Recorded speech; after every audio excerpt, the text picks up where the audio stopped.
Shalom saudara sekalian, salam sejahtera dalam kasih Tuhan kita Yesus Kristus. Kebenaran hari ini 1 April berjudul pengertian gambar diri. Saudaraku, apakah sebenarnya yang dimaksud dengan gambar diri itu?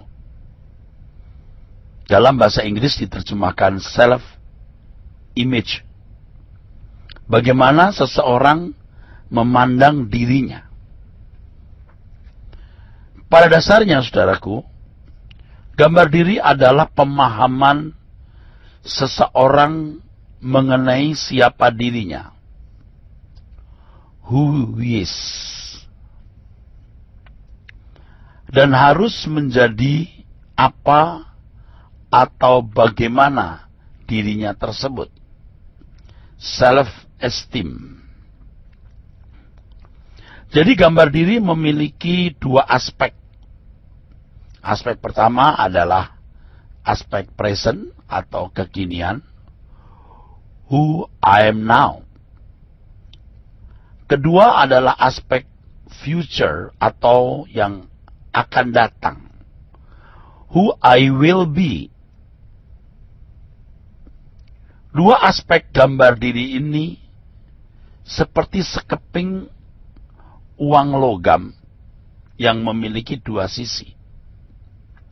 Keduanya menjadi satu kesatuan yang menggerakkan seseorang menjalani hidupnya.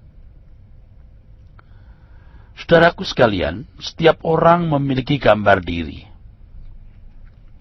Hanya orang yang tidak normal yang tidak memiliki gambar diri. Inilah yang membedakan manusia dengan makhluk lain. Manusia memiliki kesadaran mengenai dirinya dan pandangan ke depan. Hendak menjadi apa dirinya tersebut. Hewan tidak memiliki kemampuan ini sama sekali. Manusia memiliki kesadaran mengenai dirinya dan pandangan ke depan, hendak menjadi apa dirinya tersebut nanti. Hewan tidak memiliki kemampuan ini sama sekali. Dengan demikian, saudaraku, gambar diri adalah pengertian seseorang mengenai siapa dirinya dan harus menjadi apakah atau bagaimana dirinya sendiri tersebut ke depan di hari esok. Kalau dikatakan bahwa manusia sedang mengalami krisis gambar diri, maksudnya bahwa manusia telah gagal mengenal siapa dirinya.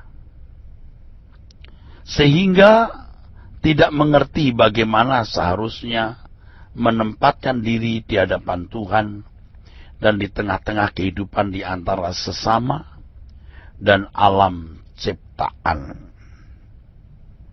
Krisis gambar diri ini, saudara,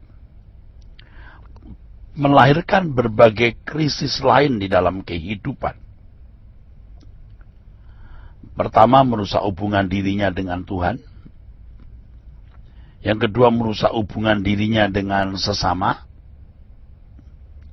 Lalu merusak hubungan dengan dirinya sendiri.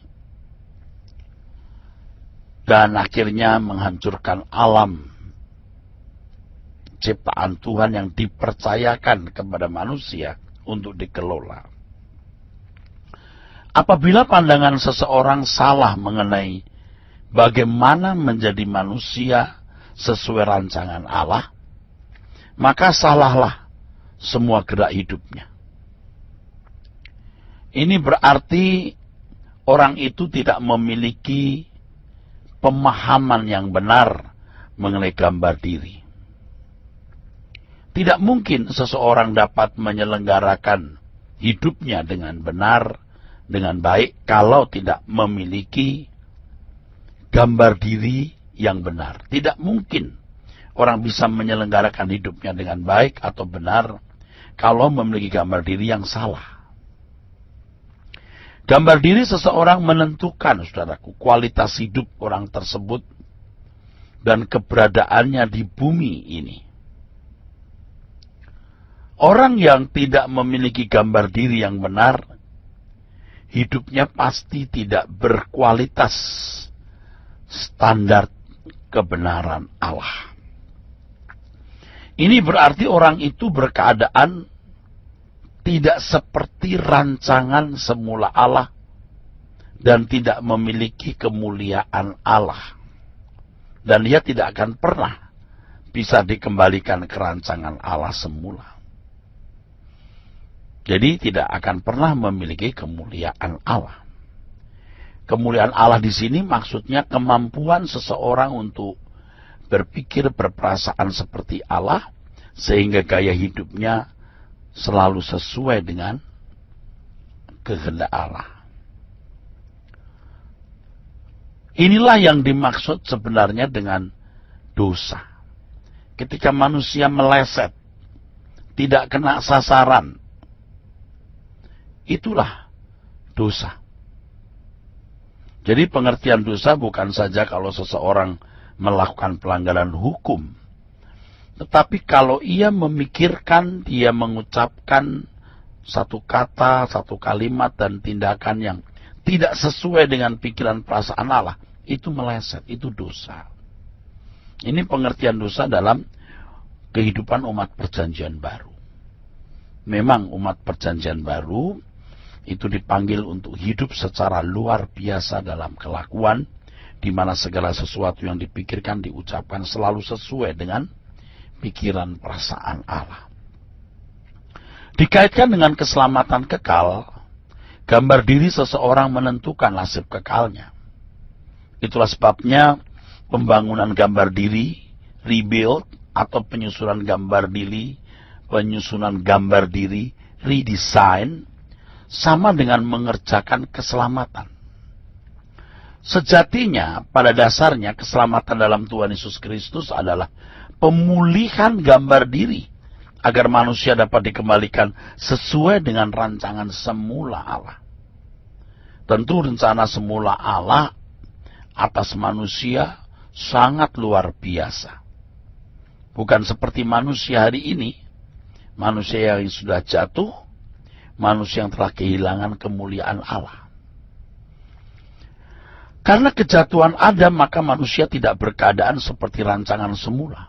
Sejak saat itu manusia kehilangan gambar diri, maksudnya manusia tidak memahami bagaimana menjadi manusia sesuai dengan rancangan semula Allah.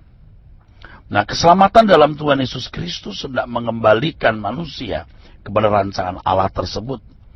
Dan ini merupakan satu proses, ya, dari manusia yang jatuh dan rusak untuk menjadi manusia yang menemukan gambar Allah, untuk bisa segambar dengan Allah. Jadi orang yang mengalami pemulihan gambar diri oleh anugerah keselamatan dalam Tuhan Yesus Kristus artinya dikembalikan ke rancangan semula untuk memiliki kemuliaan Allah. Proses dikembalikannya manusia ke rancangan semula agar memiliki kemuliaan Allah harus direspon oleh masing-masing individu. Ini tidak bisa terjadi atau berlangsung secara sepihak. Allah aktif, manusia juga aktif. Allah menyediakan berbagai fasilitas keselamatan, Injil, Roh Kudus yang menuntun, bahkan segala peristiwa kehidupan terjadi dalam hidup kita, mendatangkan kebaikan bagi kita. Kebaikan yang tendensinya adalah pemulihan gambar diri atau dikembalikannya manusia ke rancangan semula untuk memiliki kemuliaan Allah. Jadi menyelamatkan artinya manusia dapat menemukan gambar diri. Pemulihan gambar diri sampai keadaan seperti rancangan semula, itulah inti keselamatan. Kiranya kebenaran hari ini, saudaraku, memberkati kita semua. Sola Gracia.